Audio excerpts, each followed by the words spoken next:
Carnage, chaos, only way to describe game week 2. We were wondering how long it would take for shit to hit the fan. It took a whole 2 weeks, gentlemen. Daniel Garb, Matt Jurman, my name's Alex Molchanoff, back with you for SC Playbook, the EPL edition. Matty, you, the great survivor, somehow come through that relatively unscathed. Congratulations. How's your week been? Yeah, it's been, not too bad. Could have been better if I had that Grealish 20 points off the bench, but overall, pretty happy with how the team's gone. It's been a theme of the week for you too, Garby. You had some missed out points over there. I did as well.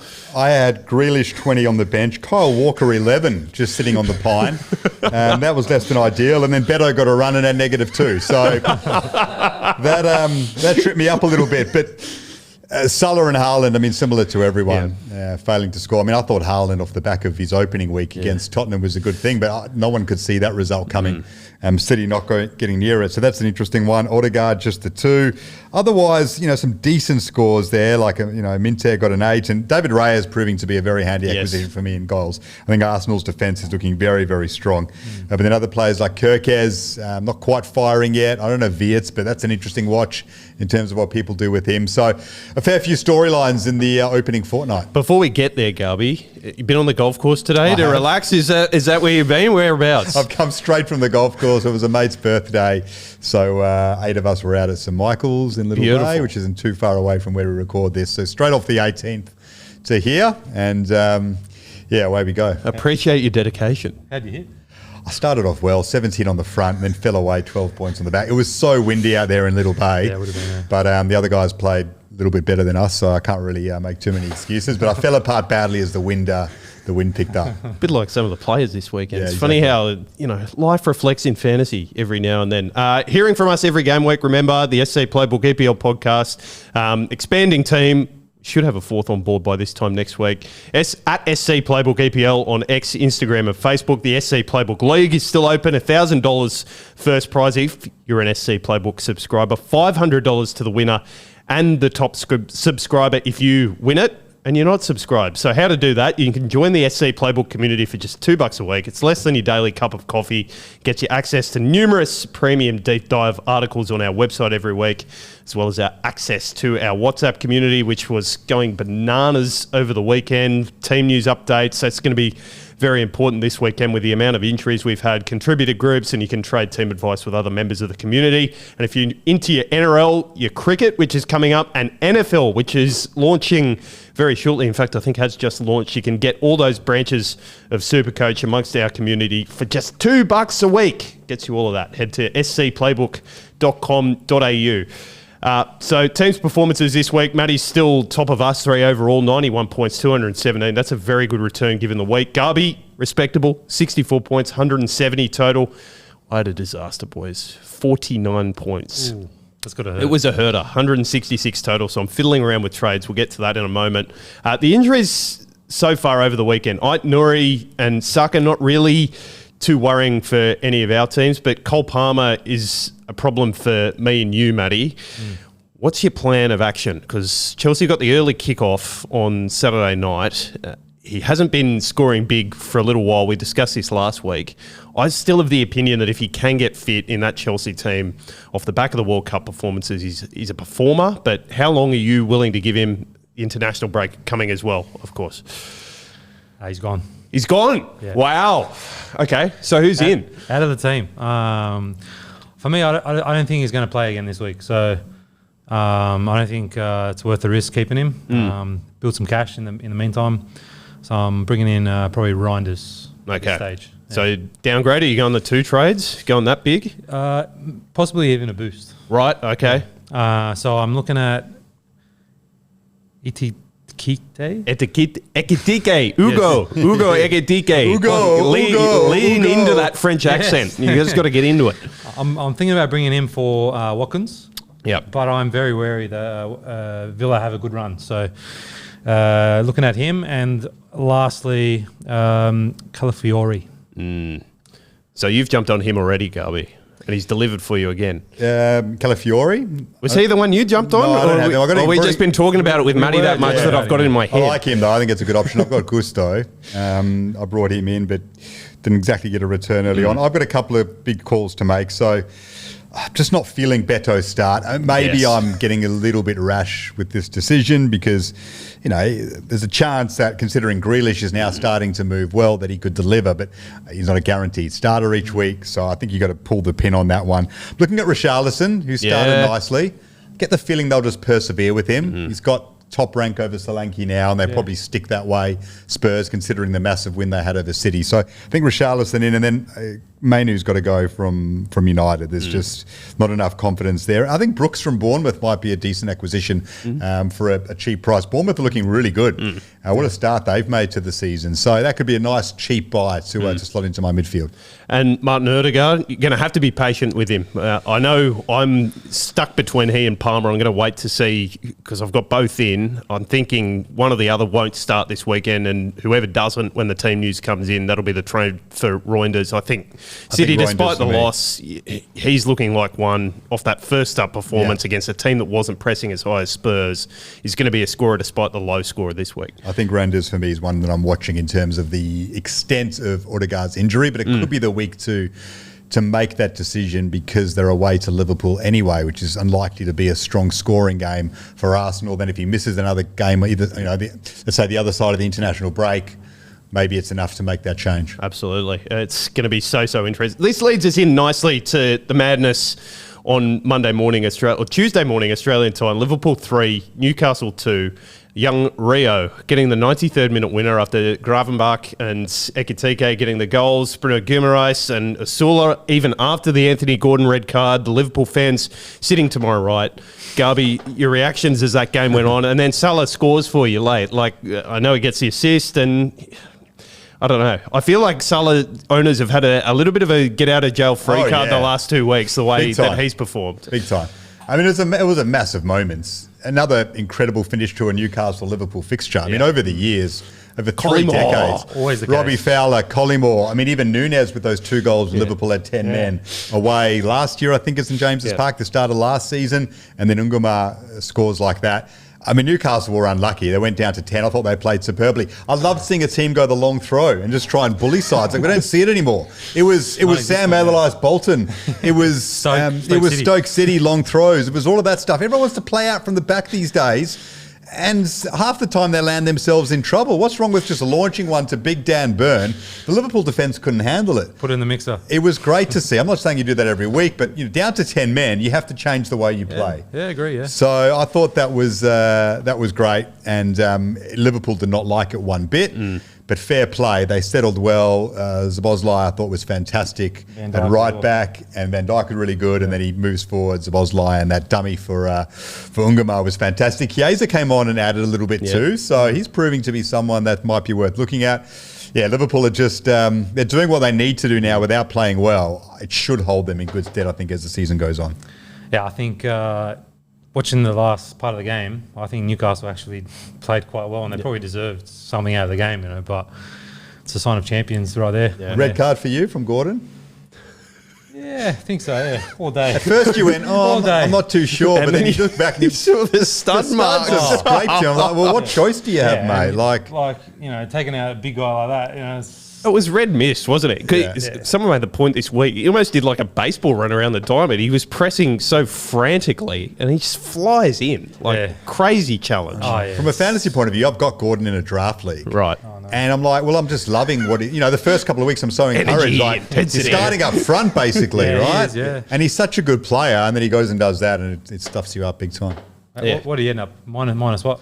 I think he had the red card would have had him -6, and then I think he was down to -1 or 2. So who plays up top for Newcastle this week then? And that's a big question, right? Anthony Alanga's been talked about as a bit of a pod option. Again, he was very solid. Do they push your Linton further forwards? Yeah, well, Isak. So this leads us nicely. Thank you for taking us there, Matty.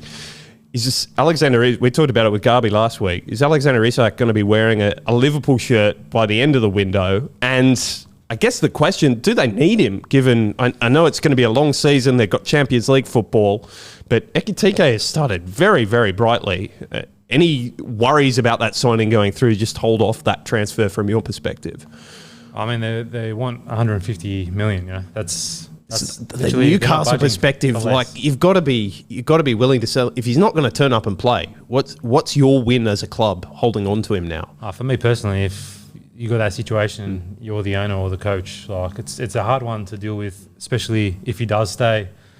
You know, for the team to sort of get around him again, there might be issues over there with the team. So for me, you're cashing in. You're using that money wisely somewhere else. But they're sticking to their guns. You know, they want the extra 30 mil, I think it is. So, and for Liverpool, I think, I mean, he could definitely be useful for the Reds. But at the same time, we're doing quite well in the area at the same time. You know, but one injury away.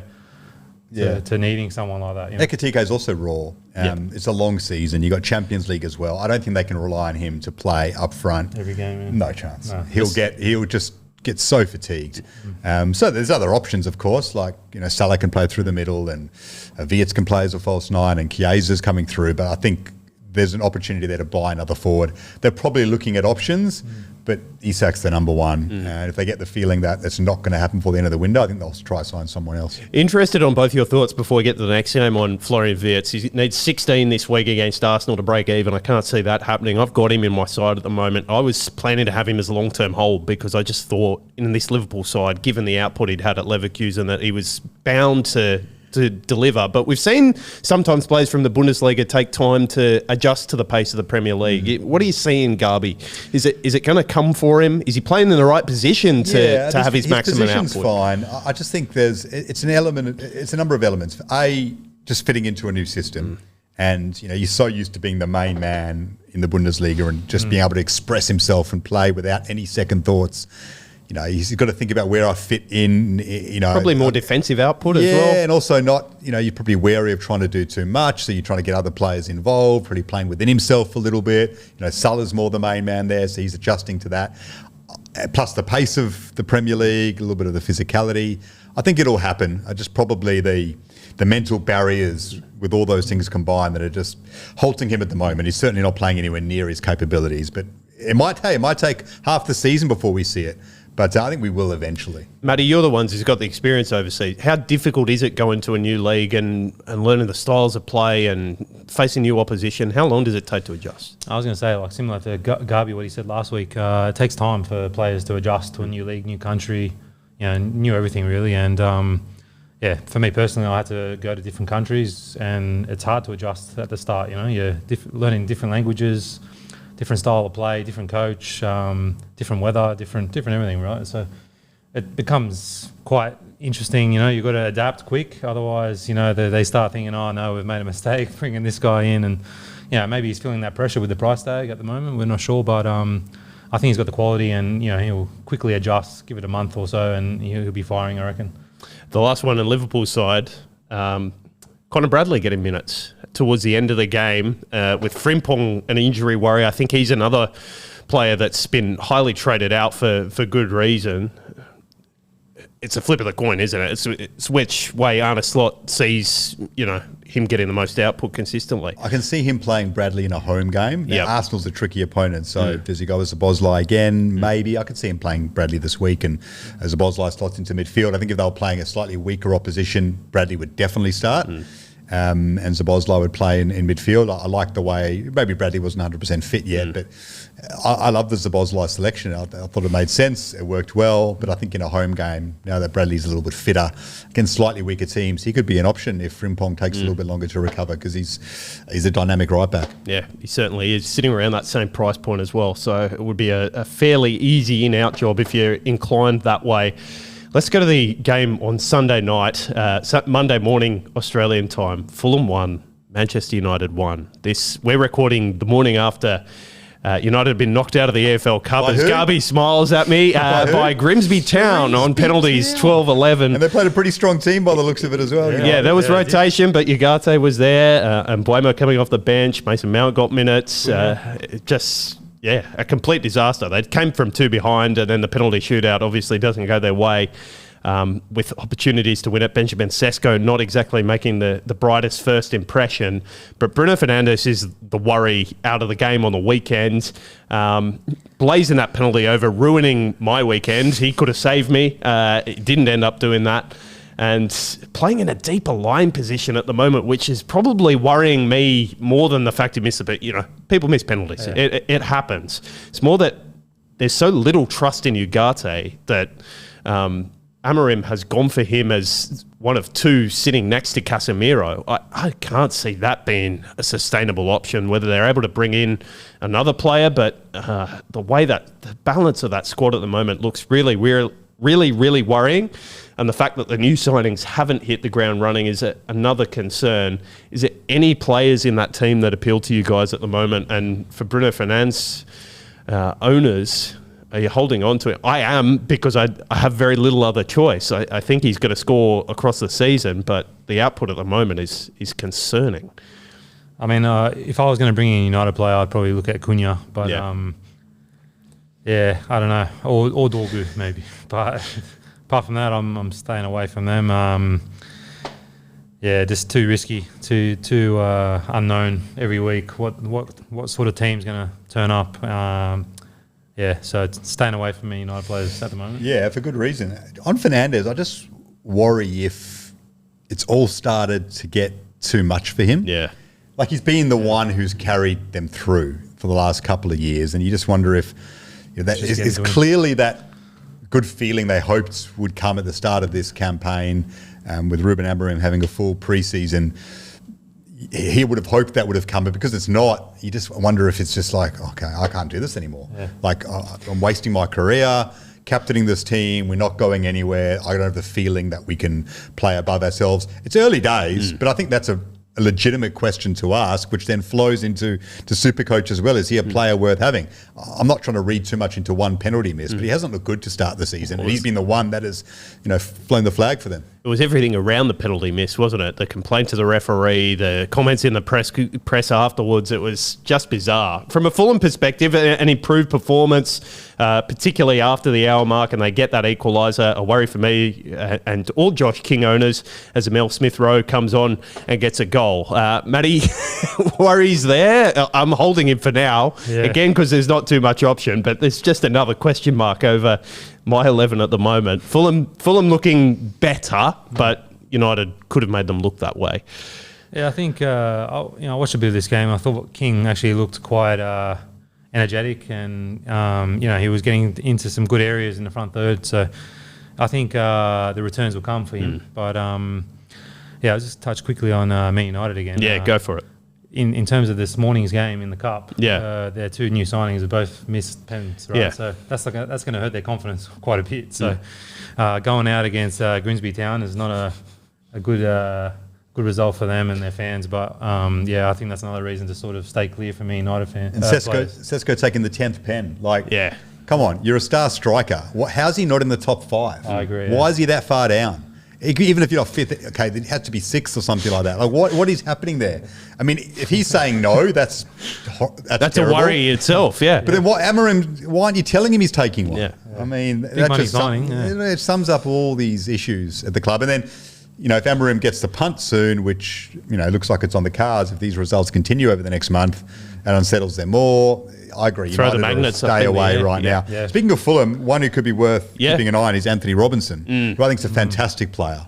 So he was a little bit injured to start the season. He came off the bench.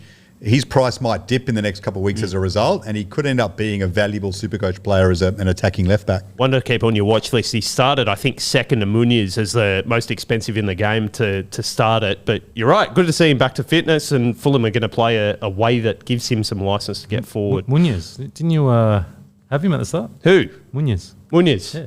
I don't know, the Newcastle striker. No, the Fulham striker. Yeah. Fulham striker. Yeah. I thought he was gone. He was gone, yeah. So I traded him out, and suddenly he's turned it on. So that was a worry.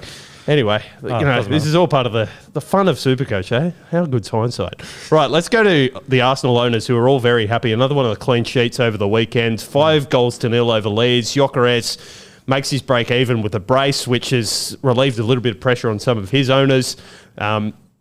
The worry out of this game is Martin Ødegaard and Bukayo Saka, we've talked a little bit about already.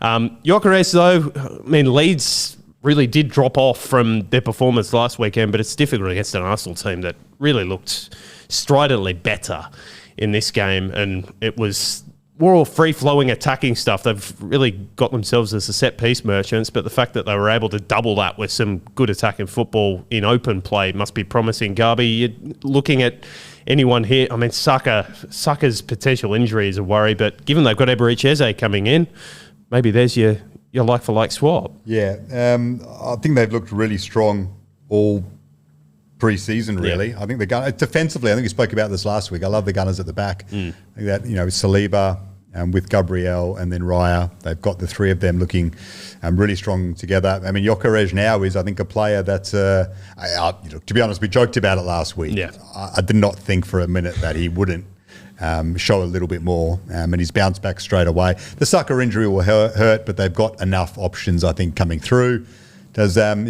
Does Max Dowden get a start? Wow, how about that? So you guys had you guys had the 16-year-old, and Arsenal had betted him with the 15-year-old, which is just remarkable. He couldn't get a start, could he? No, I don't think so. He is special as well. Yeah, came on and made a real impact, enormous. didn't he? Yeah, he's a fantastic player.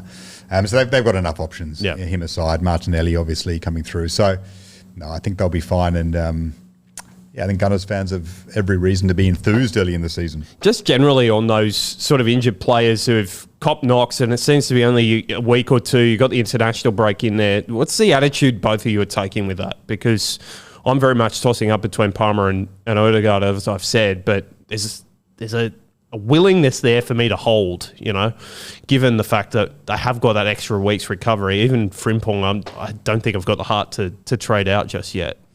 Matty? Yeah, I'll be looking closer to team news.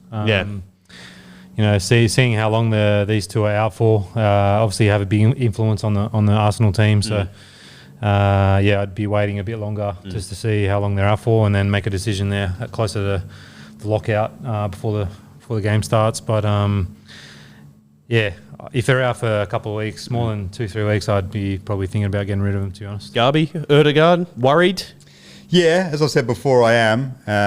If it sounds like he's going to miss a week after the international break That's or so, 1 or 2, then I think it's worth moving him at that price. There's a lot of good options really in terms of who you can bring in. So, I think he'll be looking at a trade potentially. Let's look at who you might be able to get at that price. Just adding the players I can afford filter, which is a ripper. They need to bring that in. They got that in FPL as well? I think they do. Need to have that in there. My God.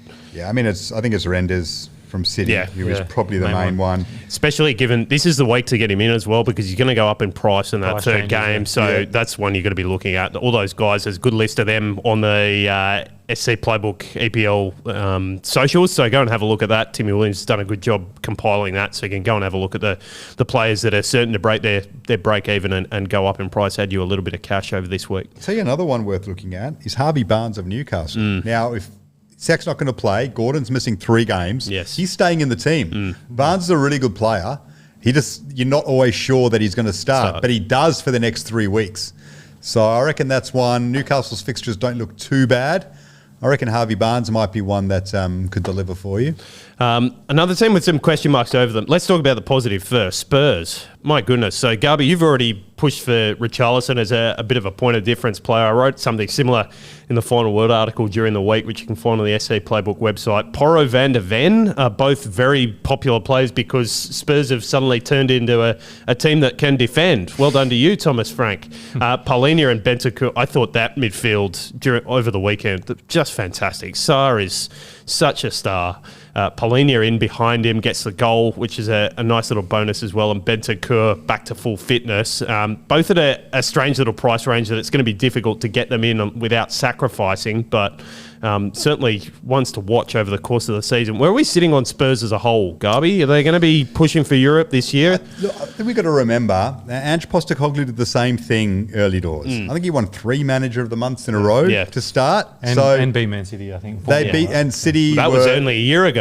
Were not an issue for them. So, and I think a lot of Spurs fans know that as well. I haven't seen much see you guys, all you people who said, what are you doing sacking Ange, you're all wrong. I think they're aware that they've had this start before and it's a long season and their squad hasn't changed much. And if they get a few injuries and, the fixtures start piling up against them and, they're struggling to turn over their squad a little bit and they don't sign a couple more players, that it could still fall apart for them. So they're holding back, but certainly very encouraging. Yeah. Yeah, I think they're pretty frustrated, the fans, with these signings that they almost became something, and then they always go back to the owner, and they get frustrated by that. But I mean, they've had a good start, but yeah, like Garby said, that can also change very quickly, and then the fans will start thinking, "No, we should have kept Ange." So.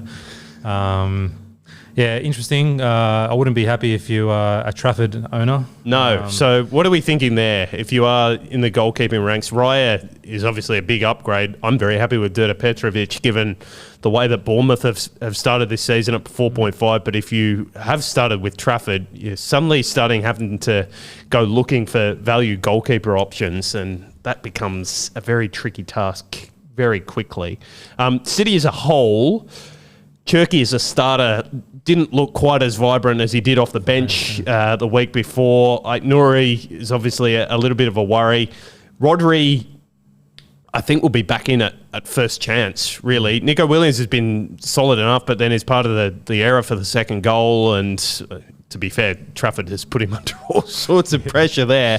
But maybe Rodri gets you out of that situation. I don't know. I think as soon as they can put Rodri starting back in, they'll do that when it's right time for him with his match fitness and it's not a risk going forward with another injury. That's what I think I'd be doing if I was Pep. But yeah, I mean, he might take the slow way with him, to make sure that he doesn't get another injury. So.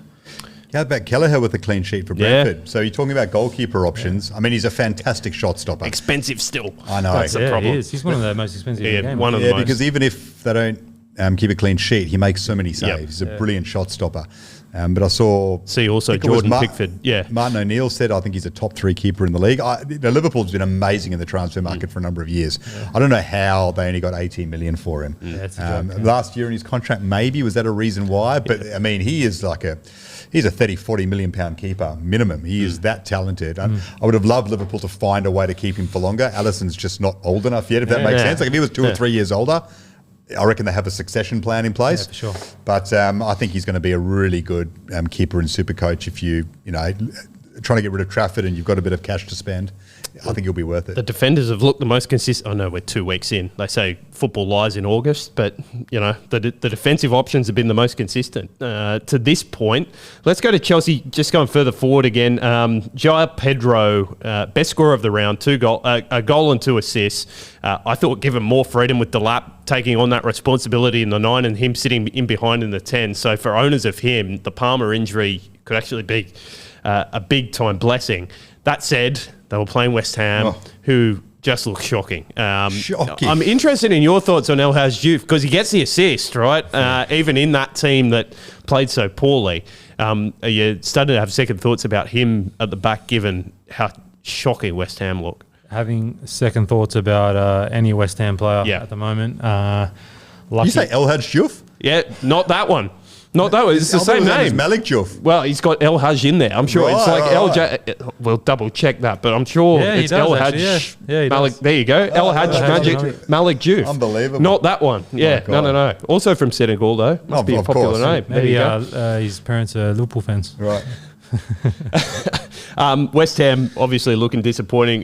Jared Bowen owners, I think, are moving on very quickly there. Yeah. Once he was made a forward, that was always going to end badly. Absolutely. But João Pedro, just going back to the original point, any thought there? I think he's one that if you're looking frustrated with an Ollie Watkins, for example, sitting around that similar price point, he could be one to bring in. What are we thinking at Chelsea? Are they going to be able to sustain this even without Cole Palmer, say, this week? Fulham, the early kickoff this weekend. Then they go to Brentford after the international break.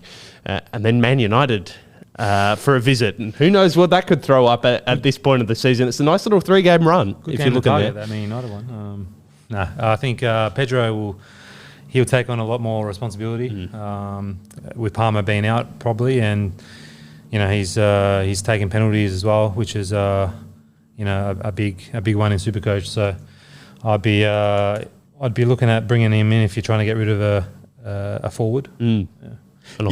I think that Caicedo-Enzo Fernandez double pivot is so well settled now that I think they can get through losing a player like Palmer and still be successful. They seem to have enough of a base. Fernandez is the captain. Casado's been really good for a season and a bit now. So I think the team can function well enough without Cole Palmer because those two keep it so well organised behind them, which means from a Supercoach point of view, if someone else is in that position in front, I still think they can excel, or a Pedro Neto, for example, can really dominate. Delap maybe plays while Palmer's out to start for sure, and maybe he can be a cheap option that can go well. I think Chelsea will be a strong team this year as long as Fernandez and Caicedo stay fit. I think that is the key to the way in which they perform, along with Palmer, of course.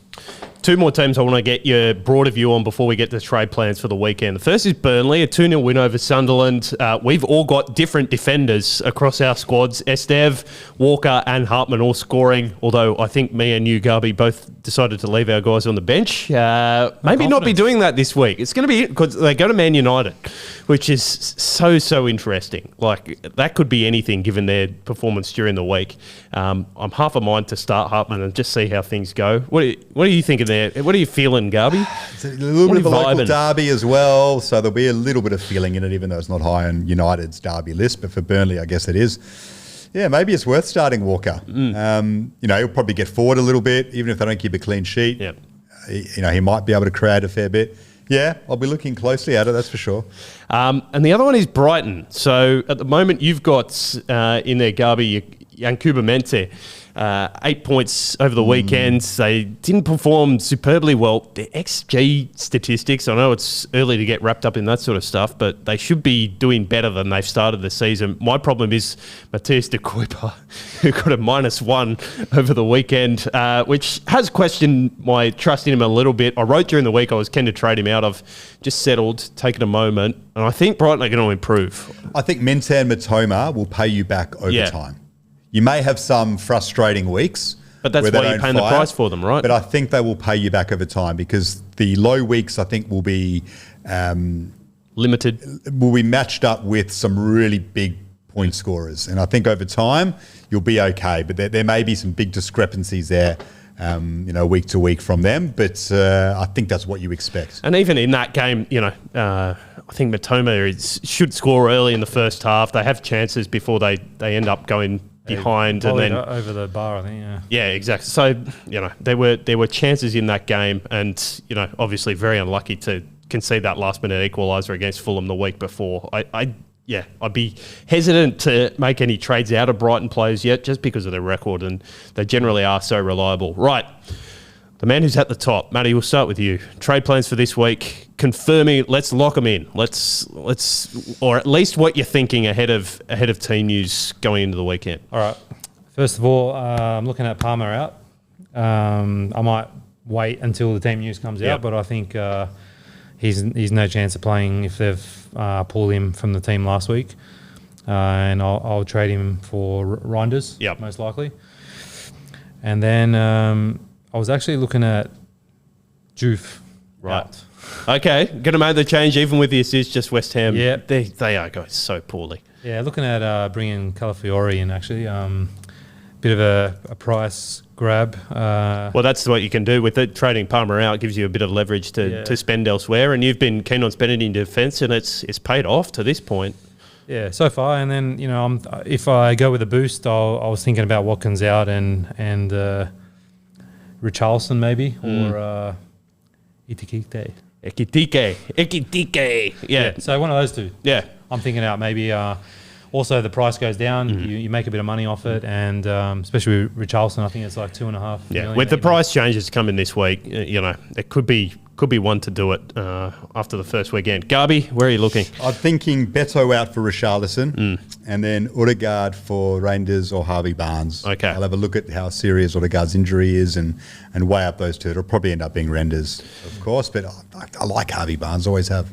Interest. It's so good. So I wrote during the week that I was going to get rid of De Kuyper for Livramento. I'm still so keen on Livramento. What a young player this guy is. He's just setting the world alight at the moment. I've decided the hard one I'm going to go is either Palmer or Ødegaard out, depending on what happens Saturday night. Reinders will be in my team by the end of the weekend. I'm just so caught up in what he's done to this point in the season. I'm really, really excited by what City can do against tiring teams as the season goes on. Captaincy plays, Matty?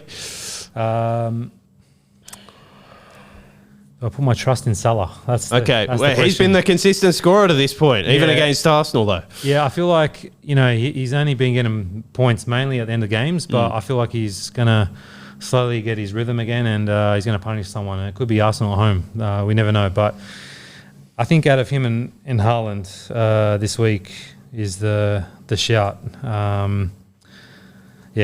Don't see myself sort of captaining or vice captaining any defenders at this stage. So I like the attacking play. Yeah, I think I'll have to loophole Haaland. Yeah, that'll be the way away to Brighton. You look for City to bounce back, and then if he doesn't fire, you probably just got to go Salah. There's no one else I can really rely upon. I mean, Grealish away to Wolves.